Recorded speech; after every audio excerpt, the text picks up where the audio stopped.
Haunted house party. Good evening, and welcome to Haunted House Party, where the ghouls and goblin festivity has just begun. Our historical, as well as deceased, guest of honor at tonight's Fright Affair is... Oh no, I think I'm dying again. You'll have to figure out who the mystery guest is. Yourself.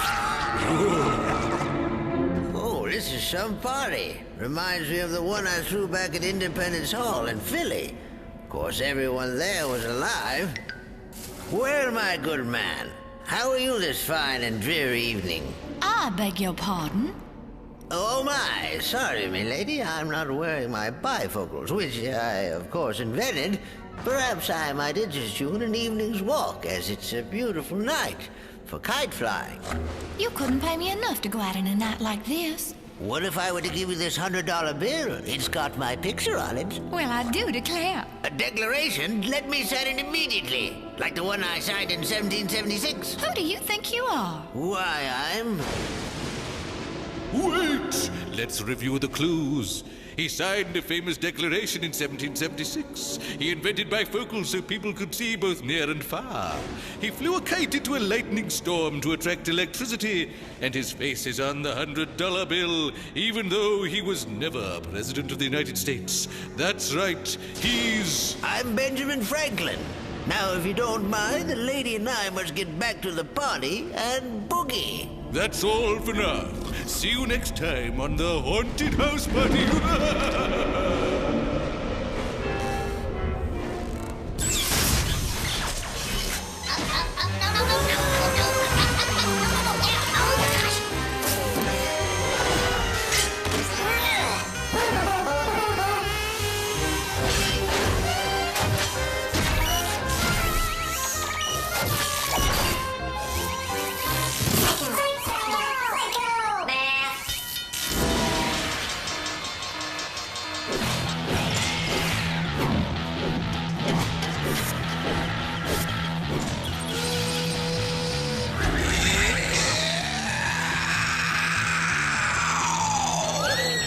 Professor Rocket is blasted off, and prepare yourself for a delicious banquet of Psycho Math! Don't worry, children. It looks dangerous, but it actually feels all right.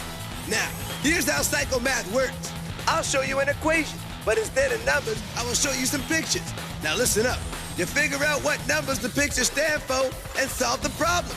Are you ready? Then let's do some Psycho Math! Okay. Let's start with the number of amendments in the Bill of Rights.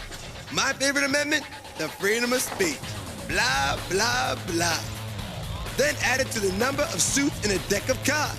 I heart playing cards. Yes, kids, Professor Rocket has a vulnerable sweet side. But not what I'm doing, Psycho Math! Then divide it by James Bond's number. He's the man, baby. Okay, now, you got the answer? You take the 10 amendments in the Bill of Rights, add it to the 4 suits in a deck of playing cards, divided by the number 007, which is really just 7 for James Bond. Boom. James Bond. And the answer is 2. 2. Now you're doing the Psycho Math. Now, let's get ready for the next one. The number of the Apollo mission that had all the unlucky trouble. Don't tell me you don't know, fool, because they made a movie about it. Plus the number of countries that border the United States. Then take away the number of calories in a glass of water. That glass of water sure makes me thirsty. But not for water, for knowledge.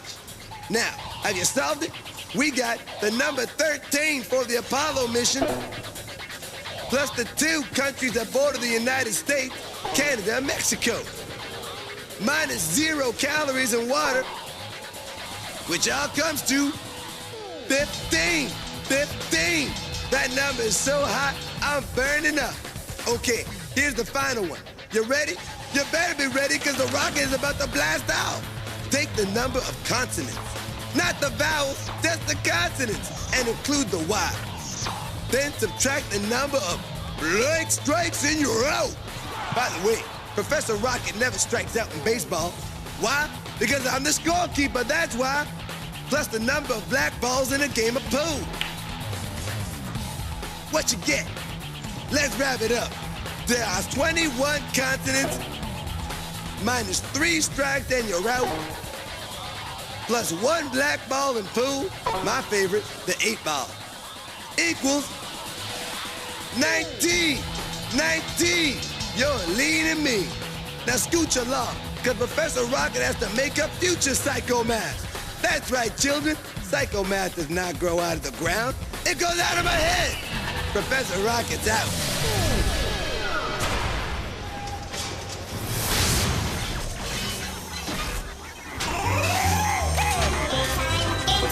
Game time in 10 seconds.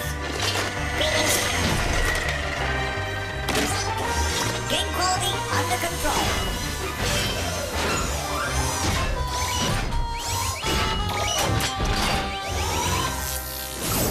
Stand by for lens McCracken. Like the sign says, I'm Snell McCracken. lEnS McCracken. Photo Snoop. Okay, so maybe I don't see too good. That's why some people say my photographs stink. I prefer the term artsy. Either way, I need you to help me identify the pictures I've taken of a crime scene. After that, you can be sure I'll crack the case. Or my name isn't Snell McCracken.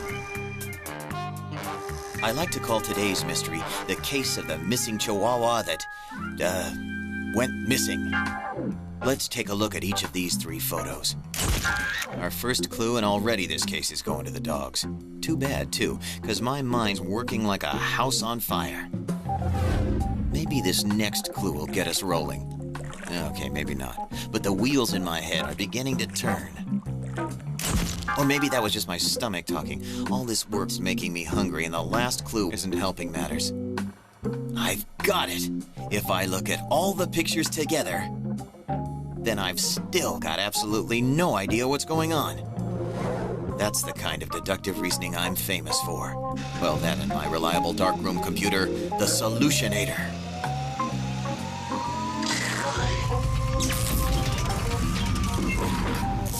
Eureka! Why, of course. It's a fire hydrant. It really whets my appetite for this case. What's next? I think I'm being taken for a ride. That's because it's a skateboard. Okay, lay the next one on me. The final clue might prove a little too seedy, but I'll bite.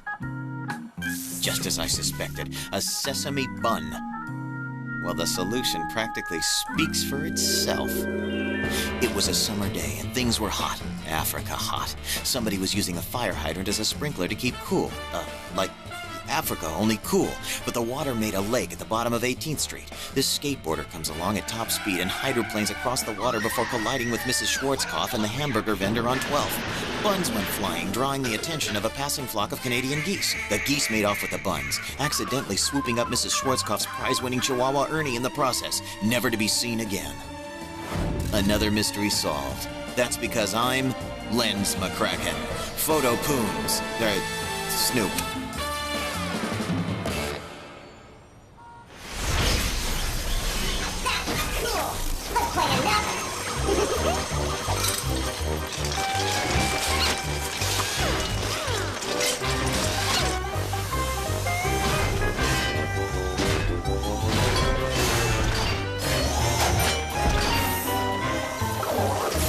Next game up, riddlesnake.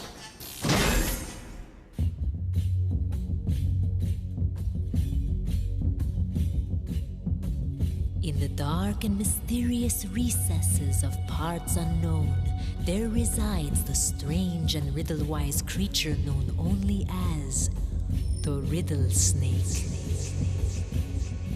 His music is enchanting, and his riddles are perplexing. So look close and think even closer, closer, closer, closer.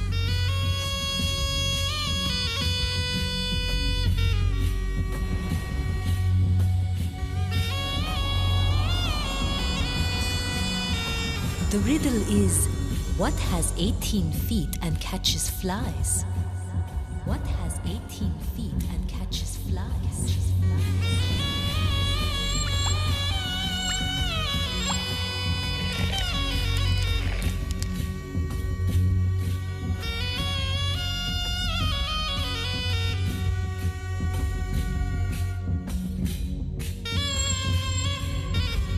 What has 18 feet and catches flies?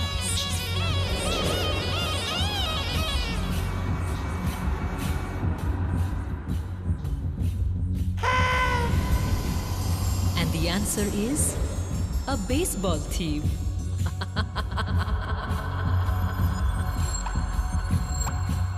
Very clever. So then, what has 3 feet that catches flies? Give up? A yardstick with a glove. Maybe it's best if I go quickly. It's time for Crashbox Rewind, where we flash back through the show and remind you how smart you really are.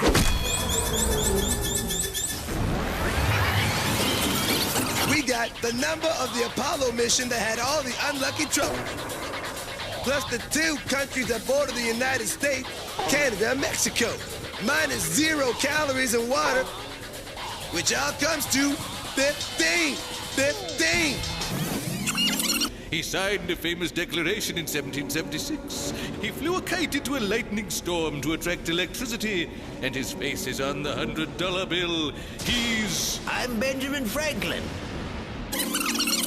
Why would a guy walk all the way to the 30th floor when he doesn't like it? My man Walter is just a little kid. He's too small to reach the top button. Dig it? These animals pack close together by the thousands to keep from freezing to death. Their fathers incubate the eggs by carrying them around on top of their feet for 2 months. They're penguins. That's it, penguins.